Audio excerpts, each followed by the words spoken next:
Hi, and welcome to this new video. In this video, we continue the renovation of the kitchen and start to put up some trimming. Also, you can see how we finally get running water and our own sewage system. So let's begin.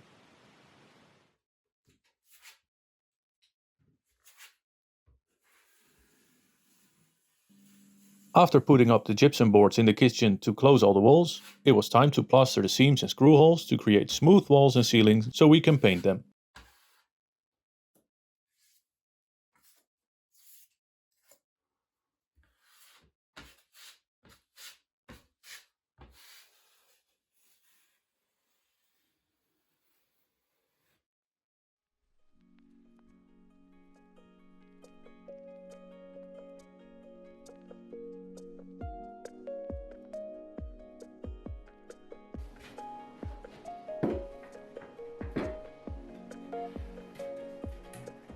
Around the doors, we reused the trimming that was originally there and bought some extra for the door to the new bedroom.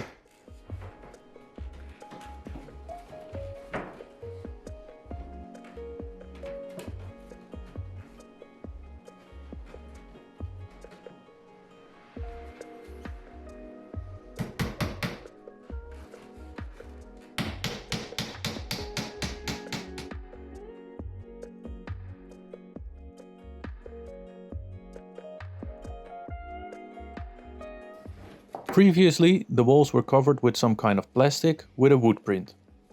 We've replaced this with gypsum boards. It made the walls a bit thicker, and we had to compensate for this before we could put up the trimming.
This doorway to the newly created bedroom is extra wide. Since the house is tiny, we wanted to keep things open here, but also have the possibility to close spaces off to keep them warm in winter. Later on we will make doors for this, which we can take out in the summer.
In story 5, you saw them drilling for water and heat. Now it was time for the digging part. When we bought the property, there only was a shallow hand-dug well which hadn't been used for decades and no sewage system. Up until now, we only had water by filling up our camper van.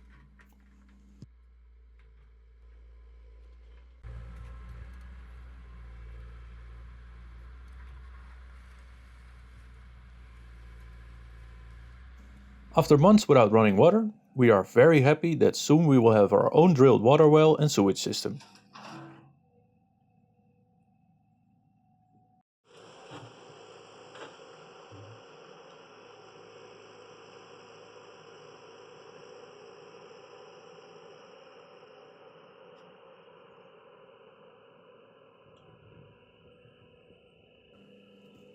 To connect everything, several trenches were dug.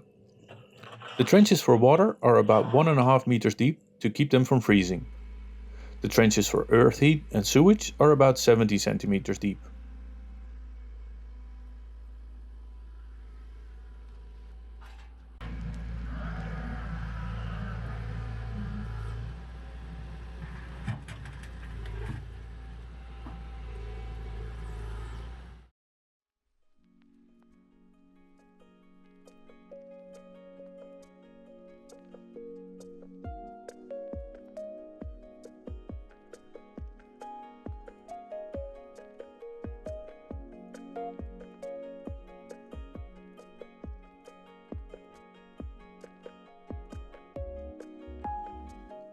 Let me show you what the plan is. Over here is where they drilled for heat, and there will be a trench up to the big house to end up in a future heat pump system. Here is the drilled water well, with water pipes running to the big house where the pressure tank will be, and from there is a pipe to the small house. And then there are the trenches for the sewage coming from the big and small house, going in between the shed and the barn to end up behind the barn in the septic tank here, with an overflow bed here. This is close to our road, so it can be emptied easily without the big trucks coming onto our field. We wanted the tank to be even further downhill, so less trees had to be taken down. This turned out to be impossible because there was too much water in the ground, so the overflow bed wouldn't work properly.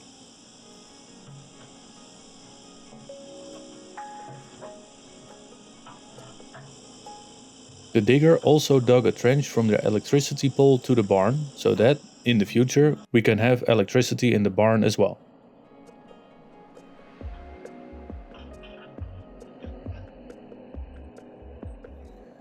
Here you can see the boulders taken out of the ground, and that all the trenches are closed again.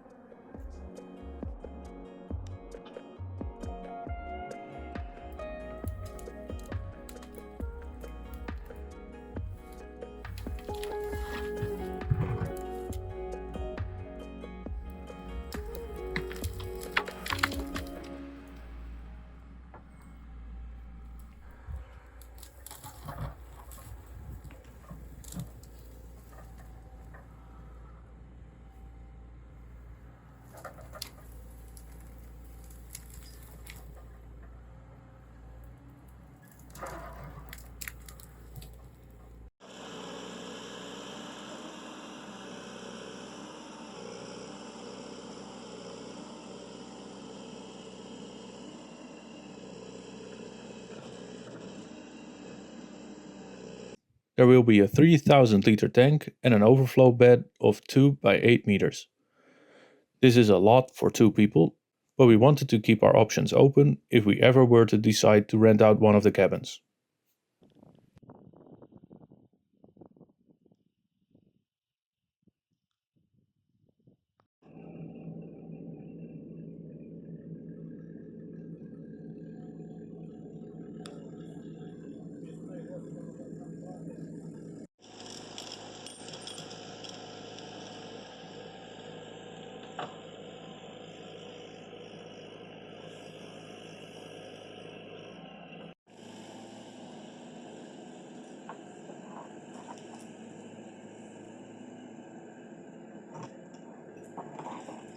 This is the septic tank itself.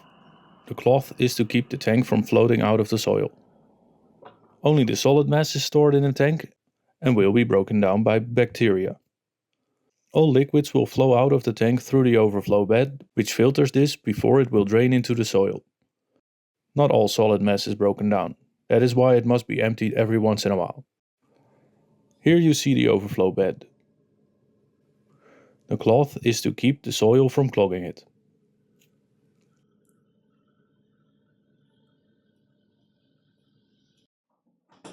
After all the digging was done, they installed the pressure tank. We built a housing for the tank so it won't freeze. It has insulation and its own space heater.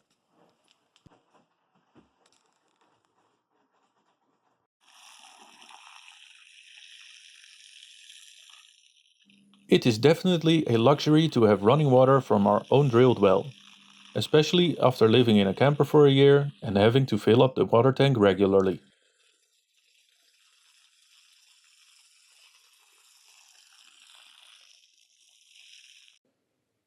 This was it for now. Thanks for watching, please subscribe and see you next time.